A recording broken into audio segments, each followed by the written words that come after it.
I work with a lot of spiritual women entrepreneurs, and they often come to me when they are tired of hustling, pushing, forcing, trying to make things happen, actually being in control. And they are ready to start flowing, receiving, magnetizing, being instead of doing so much. And honestly, it's no wonder, because we live in a world that is so masculine and that praises mind over matter, thought over feeling, logic over intuition. And it is exhausting for us women because it just does not work for you and your feminine energy, for you and your cyclical nature, for you and your intuitive essence. And so in this video, I'm going to share with you 3 ways that you can start leading your business and your life with your sacred feminine. 3 ways that are going to awaken your sacred feminine. And you're going to see that this is going to be life-changing. Like, I've worked with so many women and helped them apply these principles to their lives, and suddenly their business quantum leaped. Suddenly they had their first 10K months or 22K months. Suddenly they met the love of their life. Suddenly they healed health issues. Because masculine energy, it's warmth energy. It overstimulates your nervous system and it burns you out. Feminine energy is cool energy. It's about being in your flow and magnetizing. And when you learn to dance between these two, it just makes your life so much more easy, so much more successful. And deep down, it's not just about living from your feminine energy.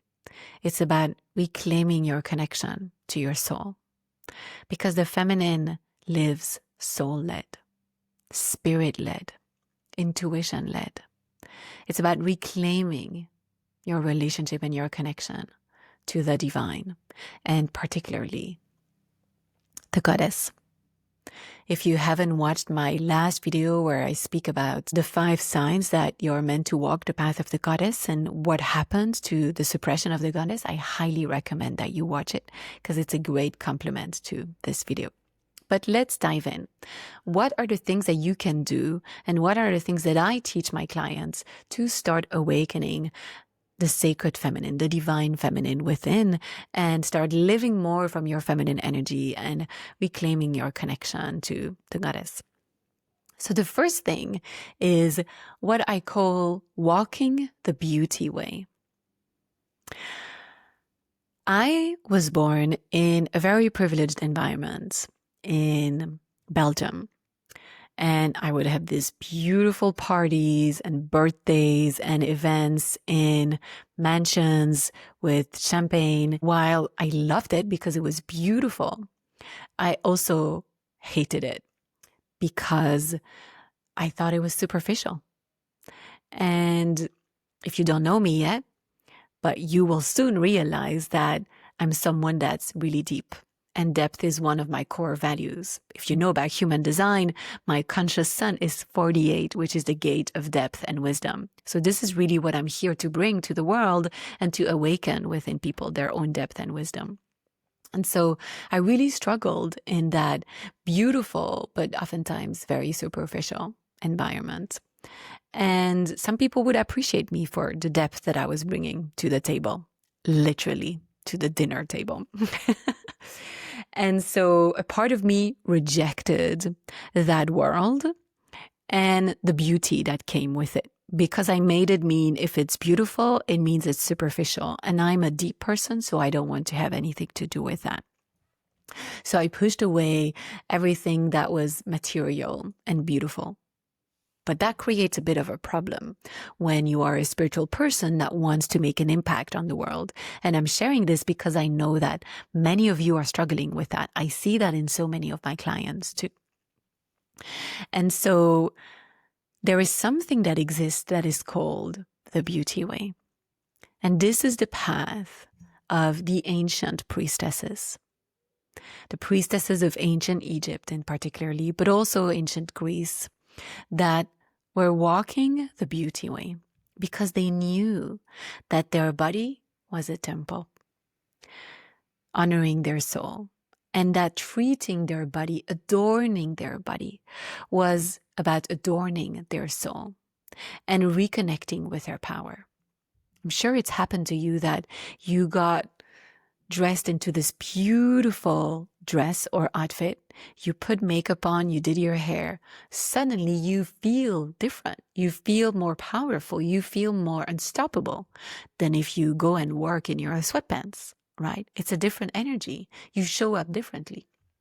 And so these ancient women knew that, and they would adorn their body and their homes, because the home is the environment for their body. The body is the vehicle for the soul. And by adorning their homes and their bodies, they would adorn their soul and honor the divine within. So walking the beauty way is not spiritual, not superficial at all. It's about honoring your power, your soul, your essence. And once I understood that, I allowed myself to bring beauty into my life, to make myself beautiful, to wear the dress, to put the red lipstick on, even if I'm just staying home, because it is just for myself. And my beauty is an offering to the goddess, to the world. It's for my relationship to the divine. If other people enjoy it, good, but that's not what it's for. Do you see the difference? And so I invite you to walk the beauty way, because walking the beauty way is not just adorning yourself, it's also making the world beautiful and leaving the world more beautiful than when you entered it. And so that means leaving your bedroom with your bed done, cooking in a way that your plate looks beautiful and you savor it with your eyes and with the smells and not just with your mouth. Making sure that your home is beautiful. And I already mentioned that, but it's really about creating a more beautiful world than when you entered it. Bringing beauty into your conversations, into your work. This is really the path of the ancient priestesses, of the spiritual women that have walked the earth before and that called this the beauty way. It's the path of the goddess that is all about bringing beauty and love through. It's very connected to goddess Lakshmi, actually, which is the goddess of wealth and beauty. So I invite you to walk this beauty way. Make yourself beautiful. Make your life beautiful.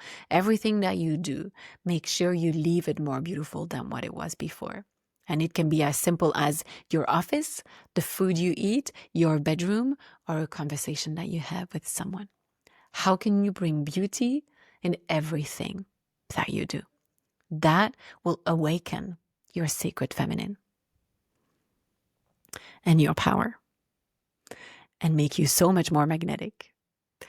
The second thing that I want to share with you to awaken your sacred feminine is to bring presence into your life.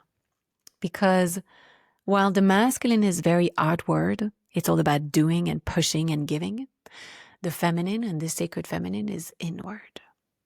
It's about being, receiving.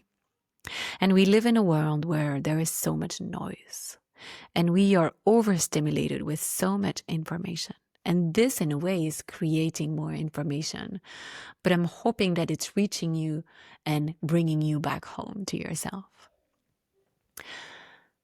Because the more present you can be, the more you can be in the now, the more you're going to hear your soul. The more you're going to hear your intuition, the more you're going to feel the divine. If you're always thinking and doing and your attention is outward, you can't feel what's present here or here. You can't see the signs and synchronicities. So I invite you to be present. And this is the job of a lifetime. But God lives in the now. The goddess lives in the now. The more you can live in the now, the more you can be present, the more you'll awaken your goddess self, your sacred feminine. One of the fastest ways to do that is through your breath.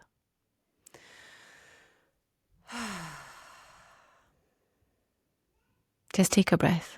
Take several breaths throughout the day. Come back to your body. Come back to your heart. Your breath is filled with prana, with divine energy. It's your soul. It's the breath of life. When the breath leaves the body, the soul leaves the body. Your breath is your soul. And you breathe every day without even realizing it. But breathe consciously. Come back to your breath. And you come back to your soul. You come back to your divine essence. You come back to the now. Because God, Goddess is in the now. And the third thing that I want to invite you to do is to heal your 3 feminine wounds. This is a whole journey, but this has to do with the witch wound, the bitch wound, and the whore wound, because these wounds are your fear of being seen for who you really are and being rejected or judged if you do, your people-pleasing and self-boundaries, and the disconnection that you can feel from your body, your beauty, your sensuality. These wounds are the residue, but also the consequence of millennia of patriarchy and excessive masculine energy on the earth. And it disconnects you from your sacred feminine, from your power, from your intuition, from your soul, from your purpose, from who you really are. And so begin by healing your witch wound. This is a big word, and it often brings up a lot every time I say it. So if this is triggering you, I'm sorry to tell you, but you definitely have a witch wound, because a witch is just a woman in her power, in her gifts, sharing her gifts with the world. But it was not safe for many of us to be seen for who we really are, to express our spirituality. There was so much control that was made by religion and so much suppression of our connection with the divine. It was not safe for us women to share our gifts with the world. If you're watching this video, I know you probably have memories or just a knowing that it wasn't safe for you. And so this is present in this lifetime as well. If you're finding it hard to post on social media, to do videos, like for me to be able to speak about all of this, I had to heal this wound, because for most of my life, when I would speak about spirituality or my psychic gifts or the things that I had experienced, I would be laughed at. I would be pushed down. This is still very present in our society today by people who just don't know. And it can be challenging for them when we offer a new paradigm. So then they just push it down instead of being open to it. It's part of our human nature. But for you to fully live your purpose, you're going to have to express all of who you are. And that begins by healing your fear of being seen for who you really are, your fear of rejection and judgment if you express all of who you really are. Every single woman that I've worked with had to work through that. And the first thing is to realize that this fear is just trying to keep you safe. But today in our modern society, yes, some people might cancel you in real life or on social media or not want to speak to you, but your life won't be threatened again. And so if you're watching this, I know that you're not here to play small. You're not here to fit in. You're here to be your most authentic and wildest self. And that will only be possible when you let go of your fear of rejection, of judgment, of being seen for who you really are. And you'll only be able to fully step into your purpose if you step out of the spiritual closet, if you express all of who you really are. So begin small, because the fear is just trying to protect you.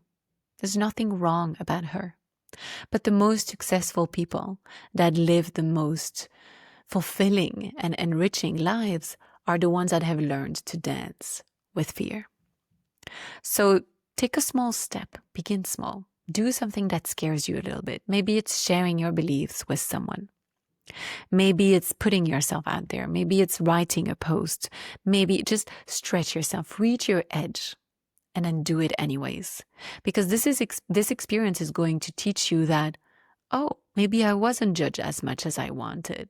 Or maybe I was, and if these people cannot love me for who I really am, maybe it's a good thing that I expressed myself fully, because now it's creating space for people who can really love me for who I really am.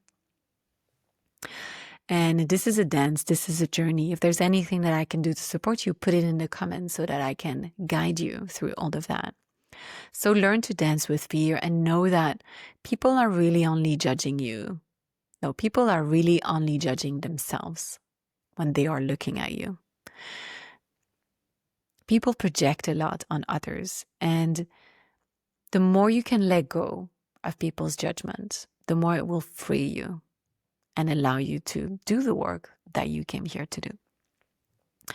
If you want guidance and support with all of that, I highly recommend that you watch my free masterclass. I recorded a 60-minute masterclass to help you move away from hustle to ease, to help you move away from the excessive masculine into leading with your feminine energy. Because once you fully reclaim your feminine essence, you lead with your intuition, with your authenticity, with your magnetism, with your soul. It helps you live in soul alignment. And that's only possible if, as a woman, you reclaim your feminine essence. And so I've recorded a 60-minute free training that is for you to get access to. It's just underneath this video. It's totally free. And you're going to learn a simple and actionable plan to reclaim your feminine essence, to move away from the hustle into ease. And the 3 biggest mistakes that you definitely do not want to do on this path. So it's free. You've got nothing to lose. It's just here in the link of this video. In the meantime, I would love to know in the comments, what did this stir in you? What did this awaken in you? Where are you on this path of fully awakening your sacred feminine? And what is one action step that you're going to begin with today to awaken this part of you that is you, to awaken more of your true essence? I'm sending you so much love, and I'll see you in the next video.